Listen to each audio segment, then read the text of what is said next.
Hey everybody, in this video we're going to look at a few missed opportunities for switches and a few picks that happened in the final of the US Open between Sockeye and Machine. This video is fairly critical. I'm not saying that switching is a super easy skill to do. It's way easier to spot missed opportunities for switching when looking stuff back in slow motion. But if you want to learn more about field awareness and other skills which can make switching easier for your team, then check out the switching video on YouTube and the training videos that we have on Patreon. In this clip, we see Bansfield hunting a block in the backfield, leading to a cascade of switches. Sockeye find the hole down the sideline and then flow across to the far side of the field. Let's take a closer look at what happened. Bansfield is covering Dixon's moves closely, but just as they cut up line, he switches to cover Freechild in the backfield, positioning himself to shut off any backwards pass. This typically adds pressure to the offense and forces them into hitting a less clear downfield shot. Shot comes in to cover Dixon's up line cut, which Bansfield left. This leaves Stewart unmarked further down the sideline, and after this throw, the defense has suffered a very heavy blow. Let's have a look at what Machine could have done differently. At the moment that Bansfield switches, Lou could react and close down Dixon with urgency. We can't say for sure if he would have stopped the throw, arrived just after the catch, or got a block, but this commitment would have freed up Shock to stop the killer throw down the line. As it was, the lack of reaction meant double coverage in the backfield, which led to Sockeye's yard-gaining pass down the sideline and subsequent lateral flow into the red zone, ultimately ending in a goal.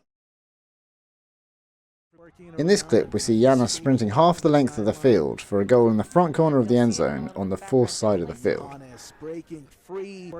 Moments after he gains clear downfield positional advantage over Veneri, there are 5 Sockeye defenders who are closer to the eventual path of the disc. A couple of them are quite far away laterally, so they would need to be already moving towards the point of catch to get there in time. 2 others are within interception range, one being drawn away by Joe White, who creates space whilst offering a quick infield option, and the other getting led towards the space by Victor Lowa, reacting 1/4 of a second after the throwing motion starts, but not quite early enough to have a bid. If either of these players had reacted before the throwing motion started, by seeing the whole field and recognising the threat outside of their one-to-one matchup, which isn't easy if you're trying to shut a player down at the same time, they could have moved to neutralise the cut, or arrived for an interception from an unexpected angle. The 5th defender can see the threat unfolding in front of them, but instead of dropping in a buzz switch in front of the disc, they opt to step up the pressure on the mark. Here's what it would have looked like if they had dropped with the runner. You can see the defensive positioning is easy to maintain on both players, and the throw would likely never have been made. If the downfield players are playing the stricter one-to-one positioning game over more of an awareness and team defense approach, then the buzz switch is still essential when the opportunity for it arises, because there might not be any help coming from behind you until after the throw is already going. There's a critical point at which Charles Walker on the mark has to make a decision and chooses to put a hard mark on rather than switch. The decision doesn't pay off, and Janus scores by virtue of his defender committing to stop a backfield pass 5.2 seconds ago. In this clip, we see Bansfield being baffled and bemused by a bad bit of oblivious marking. Canna is focusing so hard on shutting Hex down that he crosses paths with Bansfield's position instead of switching. Bansfield's in team defense mode and gesticulates to try to communicate with Canna. Canna doesn't see or react, and Bansfield is left visibly vexed and flummoxed by the situation. Machine don't get punished for this down the line because Freechild's already decided to throw the hammer, but if the switch had happened early, as illustrated here, then Bansfield would have been in a good position to see and even have a bid on intercepting the hammer. In this clip, we see a quick give-go move from Martin to score at the front corner.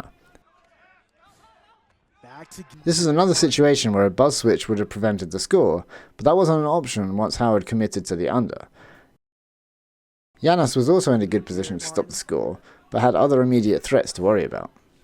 This being said, when Veneri catches the disc, they turn outwards and round the corner significantly, giving them a better angle for the scoring pass. If they had not travelled, this still may have been a goal, but it would also have been easier to execute a buzz switch or a poach from Janus to prevent the pass. Here's a couple of quick picks. Machine's set play off the pull sees players clearing deep whilst Arthurs cuts across laterally. This time the defender's path is directly blocked by his teammate, but Kulzak had the cut covered with a switch anyway. And here Kulzak hasn't started covering Arthurs closely by the time the pick happens. If he was, then this offensive movement shouldn't really cause a pick.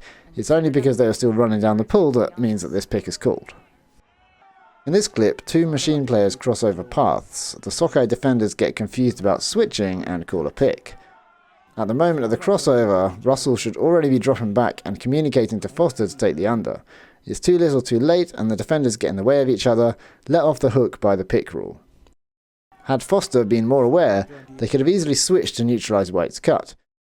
With the cooperation of Russell, the crossover would have been efficiently punished, causing the stall count to rise. For more about punishing crossovers with defense and avoiding crossovers on offense, check out Noah's series on offensive mistakes, part 2 in particular. Okay, we hope you enjoyed this video and I'll see you again soon.